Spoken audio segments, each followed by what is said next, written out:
देखा लक्ष्मी, तेरे लिए घास लाने के लिए देख मेरे पैर में कांटे चुभे, छाले पड़े। गौरी, जो लक्ष्मी की सेवा करता है ना, उसे ही लक्ष्मी मिलती है। सुनिए, जब गौरी की शादी हो जाएगी तो लक्ष्मी का क्या बनेगा? गौरी और आपके सिवा ये किसी के हाथ से चारा भी नहीं खाती। भाभी, तुम मेरी शादी की चिंता मत करो, पहले रमेश भैया का सोचो ना। तू क्या समझती है मुझे उसकी चिंता नहीं? पहले घर में देवरानी लाऊंगी, फिर ननद के हाथ पे ले करूंगी। सुनिए, कितने दिनों से रमेश ने कोई खत पत्र नहीं भेजा? अरे बाबा, वकालत का इम्तिहान सर पे है, जानती हो कितनी किताबें पढ़नी पड़ती हैं वकील बनने के लिए? सारी। क्यों नहीं, खानदान का नाम रोशन करने के लिए तो बेचारा अपनी जान मारता है। कहिए, सारे गांव में आप जैसा कोई भाग्यशाली है जिसका छोटा भाई कॉलेज में पढ़ता हो, और वो भी वकालत? आप कुशल से होंगे, मैं आपके आशीर्वाद से यहाँ कुशल से हूँ। भाई साहब, आपको मालूम है कि मेरा इम्तिहान काफी नजदीक आ गया है। और आप चुप क्यों हो गए? क्या लिखा है रमेश ने? रमेश ने 150 रुपए मंगवाए हैं। लिखा आखिरी साल है, अगर फीस नहीं भरी तो इम्तिहान नहीं बैठ सकेगा। लेकिन 150 रुपए आएंगे कहाँ से? यही तो मैं भी सोच रहा हूँ। 3 बीघे जमीन थी, वो भी रमेश की पढ़ाई के लिए टुकड़े टुकड़े करके बेच दी। कुछ जमीन भी तो लोग उधार भी दे देते। भैया, जहाँ इतना कुछ किया है वहाँ किसी न किसी तरह ये भी करना ही पड़ेगा। तू समझती है मैं चुप बैठा रहूंगा? मैं अपनी जान बेच दूंगा, पर रमेश को निराश नहीं करूंगा।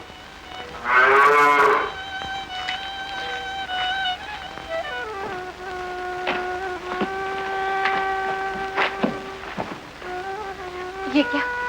रमेश की फीस देने के लिए लक्ष्मी को बेच दोगे? रमेश मेरा भाई है और लक्ष्मी उसकी माँ है। अगर आड़े वक्त में माँ और भाई काम ना आएंगे तो और कौन आएगा? आओ लक्ष्मी, आओ, आओ। लक्ष्मी, लक्ष्मी। राम राम लाला जी। जय राम जी रतन बाबू। लाला जी, हाँ? 150 रुपया उधार चाहिए। उधार? ऐसी क्या जरूरत आन पड़ी? मेरे छोटे भाई का वकालत का इम्तिहान है। अच्छा। गाय साथ ले आया हूँ, इसे आप गिरवी रख लीजिए। राम राम राम राम, हिंदू और गाय गिरवी रखे, और वो भी आप जैसे विद्वान की? नहीं रतन भैया, आप रुपए ले जाइए, जब हाथ खुला हो तो दे जाना। ये लीजिए, गिन लीजिए, पूरे 150।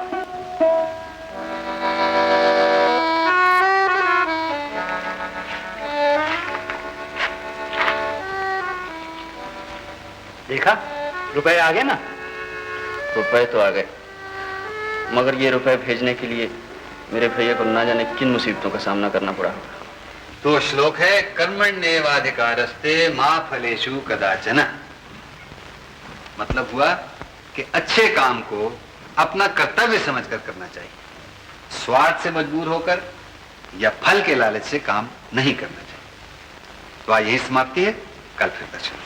नमस्ते।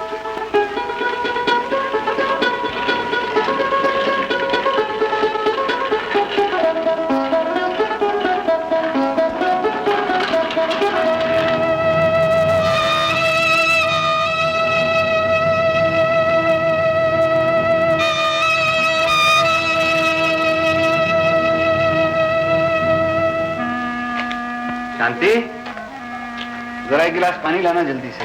ये लाई।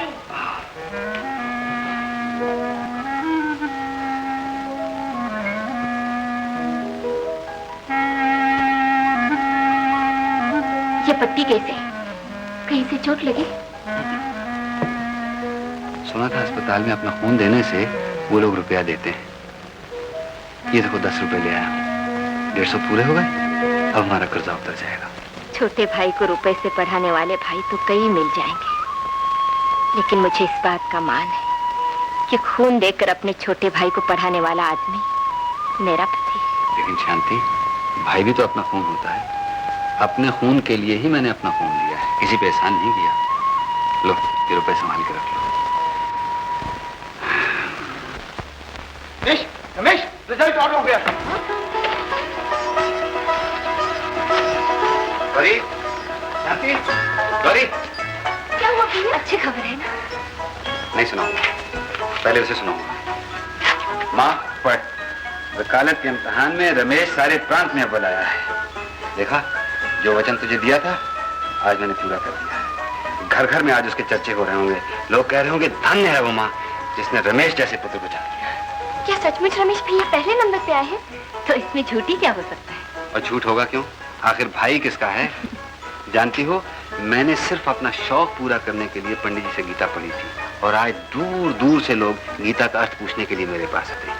और बेचारे रमेश ने तो दिन रात जाग जाग कर बरसों मेहनत की है, तब जाकर ईश्वर ने उसे ये फल दिया है।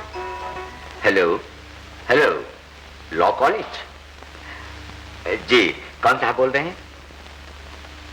ओह, प्रिंसिपल सीताराम जी। देखिए, मैं जज मोतीलाल बोल रहा हूँ। जी प्रिंसिपल साहब, वो 709 रोल नंबर वाला लड़का जो लॉ में फर्स्ट आया है, आप उसका पता बता सकते हैं?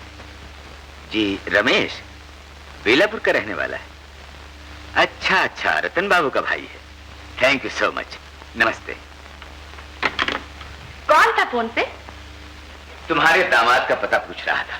दामाद? मैंने अपनी कला के लिए लड़का ढूंढ लिया है।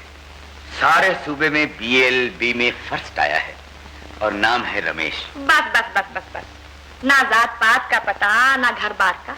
अखबार में नाम देखकर लड़के को दामाद बना लिया। कौन जाने चंदा मांग मांग के पड़ा हो। तो क्या हुआ, इल्म की दौलत तो है उसके पास। जब मेरी शादी हुई थी तो मेरे बाप के पास क्या था?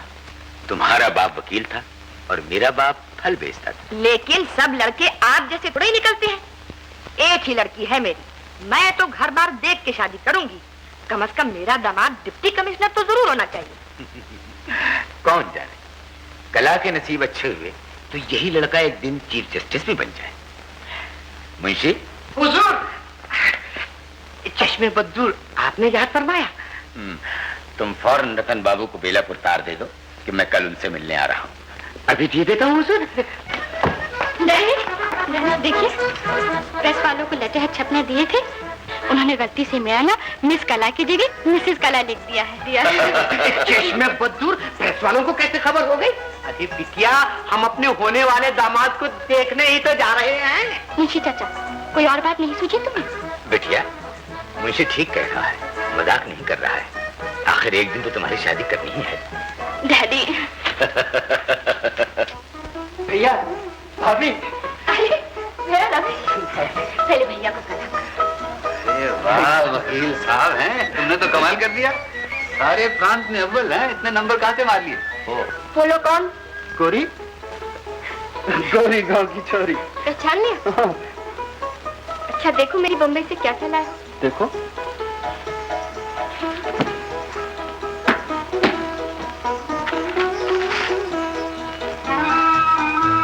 भैया, ये कपड़ा है या जाली? तू क्या जाने, आजकल यही फैशन चल रहा है। आग लगे ऐसे फैशन को। क्या बम्बई में लड़कियां ऐसे कपड़े पहन के निकलती हैं बाहर? भाभी, तुम्हारे लिए और कुछ नहीं लाया, ये साड़ी लाया। क्या मेरी उम्र अब ऐसी साड़ी पहनने की है? क्यों भाभी? इससे तो अच्छा था कि अपने भैया के लिए कोई गर्म कोट ले आते। क्यों, मेरे फेफड़े कमजोर हैं क्या? या मुझे सर्दी जुकाम रहता है? अच्छा खासा मजबूत आदमी हूँ। मैं अपने भैया के लिए लाया हूँ ये शॉल और नए फैशन की ये चप्पल। अरे पगले, अगर मैं ये बढ़िया बढ़िया चीजें पहन के गांव में निकलूंगा तो लोग कहेंगे छोटे भाई के वकील बनते ही इसका दिमाग खराब हो गया है। रमेश भैया, सबके लिए कुछ ना कुछ लाए हो। लक्ष्मी को भूल गए क्या? भला कोई अपनी माँ को भी भूल सकता है? देख, लक्ष्मी के लिए मैं ये लाया। भैया मैं पहनाऊंगी। भैया मैं पहनाऊंगी, मैं पहनाऊंगी। पहनाऊंगी। तू पहनाएगी। ये तो अभी तक बच्चा है, इसे वकील किसे बना दिया? हटिए, आप क्या समझते मेरे देवर को?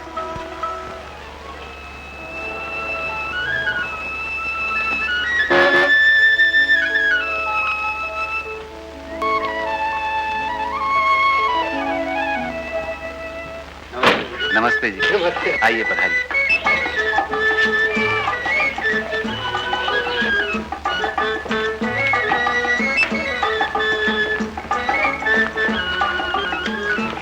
पधारिए।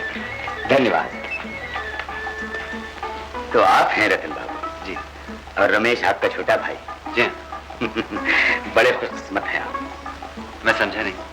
मेरा मतलब है कि ऐसा होनहार और रोशन दिमाग भाई बड़ी खुशनसीबी से मिलता है। रतन बाबू, मेरे यहाँ आने का मकसद कि आपकी खुशकिस्मती का थोड़ा सा हिस्सा मैं भी बांटना चाहता हूँ। बेटी के लिए आपसे रमेश का हाथ मांगने आया हूँ।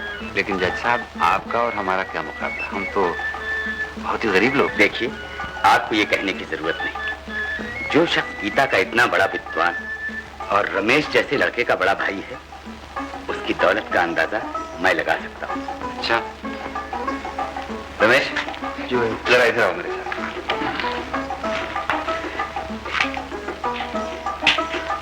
भैया, जब तक गौरी की शादी नहीं हो जाती मैं शादी नहीं करूंगा। और जब तक मेरी छोटी भाभी नहीं आएंगी मैं भी इस घर से नहीं जाने वाली। रमेश, सुदामा के घर भगवान आए हैं, उनकी बात रखनी चाहिए। और फिर अगर इतने बड़े घर में तुम्हारा रिश्ता हो गया तो गौरी की शादी भी किसी अच्छे घर में हो जाएगी। सोच क्या रहे हो भैया? जल्दी से भाभी ला दो ना। जैसी भैया की मर्जी। अब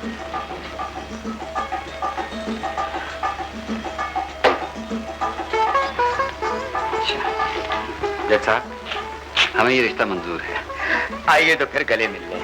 आज से हम दोनों संबंधी हैं। बैठिए रतन। हुजूर, चश्मे बदूर मुबारक हो दोनों तरफ। बताशा मैं घर से लेकर चला था, मुंह मीठा किए लेता हूँ।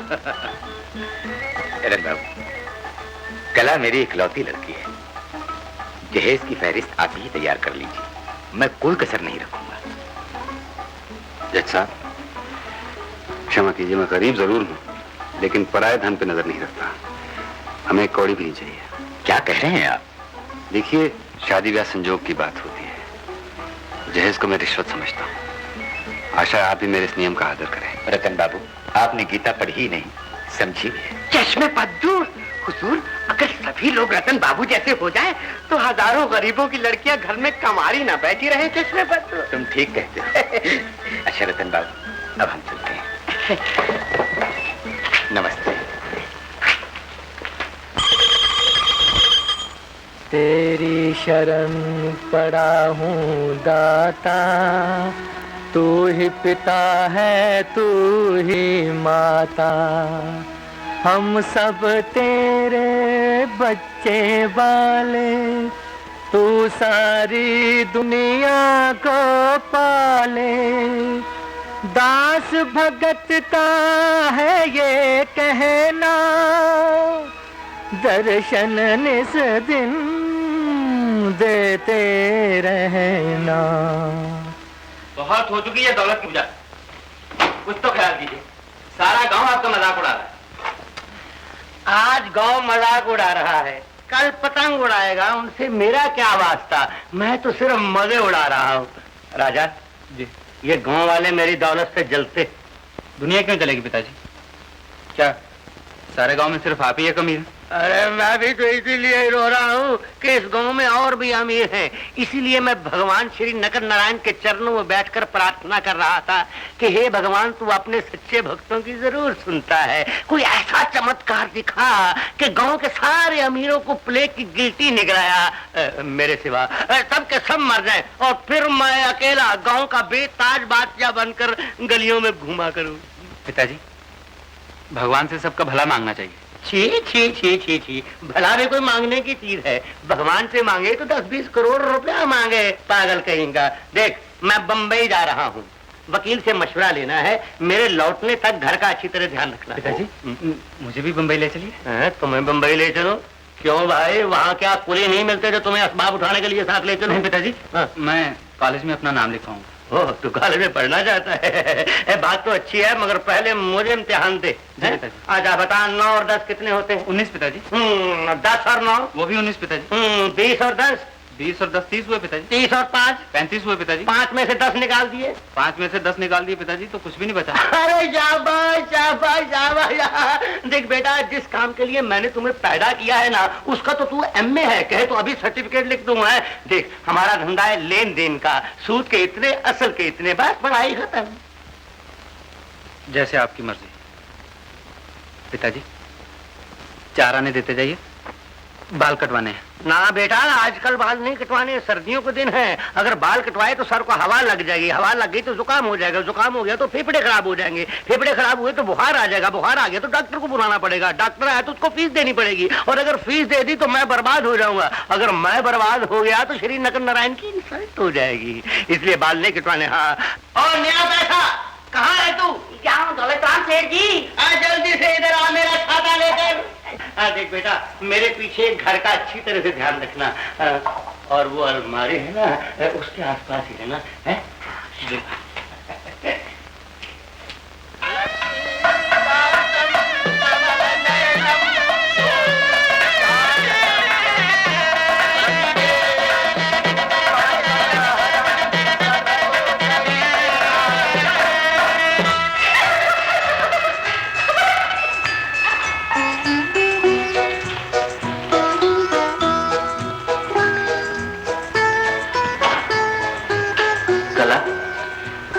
मोहब्बत की मंजिल की तरफ बढ़ते हुए कदम रुक क्यों गए?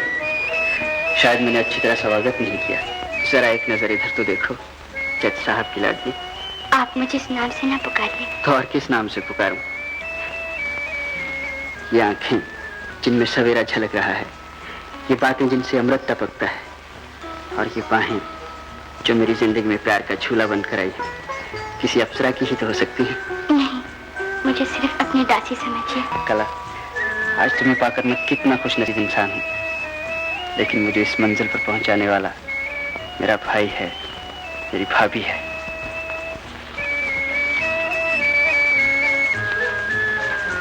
मुझे वकील बनाने में उनके फाकों का कितना हिस्सा है, ये मैं ही जानता हूँ। सोचता हूँ मैं बहुत कुछ बन गया, काश इसी तरह मेरी छोटी बहन को भी कोई ऐसा ही घर मिले, यहाँ उसे मान मिले, आराम मिले, सुख मिले। क्यों नहीं, आपकी ये कामना भी पूरी होगी। मैं इस सफर में आपके साथ हूँ, हर कदम पर आपको सहारा दूंगी। आपकी सेवा करना मेरा धर्म है।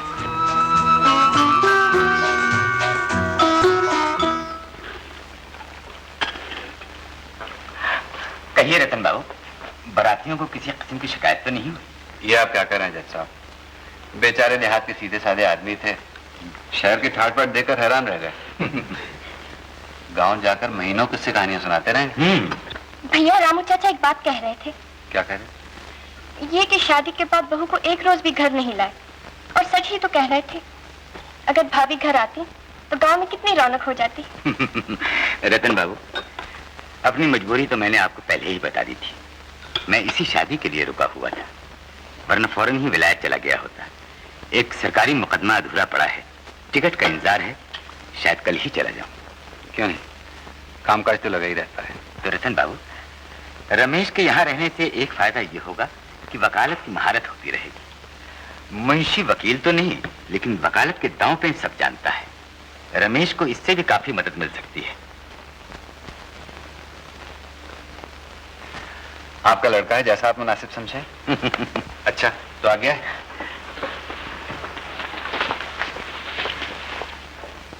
जीती रहो, सरस स्वागत।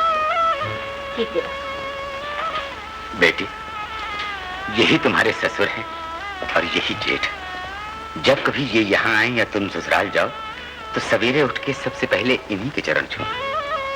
बीए की डिग्री तो 4 साल में मिल जाती है, लेकिन गृहस्थ वो इम्तिहान है जिसके लिए सारी जिंदगी मेहनत करनी पड़ती है। सदा ऐसा काम करना जिससे मैके और ससुराल दोनों का नाम रोशन हो। जज साहब, आप तो जज ही रहे, कोई मूर्ख तो है नहीं कला जो इतना बड़ा भाषण झाड़ दिया। आप विलायत चले गए तो क्या हुआ, मैं जो यहाँ हूँ। अरे तुम कहाँ जाओगी? मुंशी जी, चलो इन्हें स्टेशन पर पहुँचाएगा। चलिए। अच्छा रमेश, बीवी के प्यार में कहीं भाभी को न भूलना। अपनी माँ को भी कोई भूल सकता है? भैया, मैं भी आपके साथ स्टेशन तक जरूर चलूंगा। नहीं रमेश, मैं तुम्हारी आदत से वाकिफ हूँ। खुद भी रहोगे, मुझे भी रुलाओगे, तुम ही